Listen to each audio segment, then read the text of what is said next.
আসসালামু আলাইকুম সম্মানিত দর্শক, সবাই কেমন আছেন? আশা করি সবাই ভালো আছেন। সবাইকে এই চ্যানেলে স্বাগতম জানাচ্ছি। আজকের এই ভিডিওতে আপনাদের সম্মুখে কথা বলার চেষ্টা করব নতুন ভূমি অপরাধ প্রতিরোধ ও প্রতিকার আইনের ৭ ধারা সম্পর্কে। অর্থাৎ ৭ ধারাতে বলা হয়েছে অবৈধ দখল প্রতিরোধ ও দণ্ড সম্পর্কে। যারা এখনো চ্যানেলে নতুন দর্শক, অবশ্যই চ্যানেলটি সাবস্ক্রাইব করে পাশে থাকবেন পরবর্তী সময়ে আরো গুরুত্বপূর্ণ আইনের টপিক পেতে।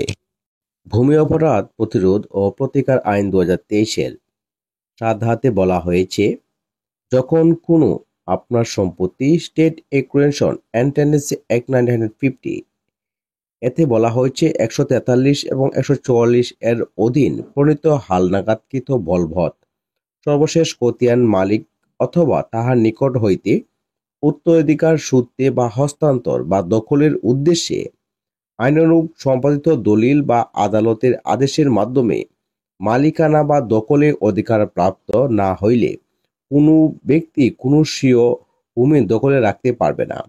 অর্থাৎ এখানে বলা হয়েছে কোনো ব্যক্তি আইনের ব্যতি রেখে বা অবৈধভাবে জোরপূর্বক অন্যায়ভাবে কোনো সম্পত্তি অন্যের কাছ থেকে দখল করে নিজের দখলে রাখতে পারবে না।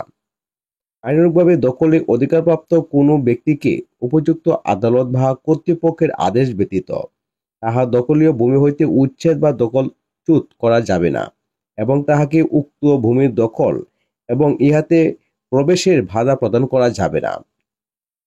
যদি কোনো ব্যক্তি এরকম কোনো ধরনের অপরাধ করে থাকে তাহলে সে ব্যক্তি এটি একটি অপরাধ করেছে বলে গণ্য হবে। এজন্য তিনি অনধিক ২ বছর কারাদণ্ড এবং অর্থদণ্ডে দণ্ডনীয় হবেন।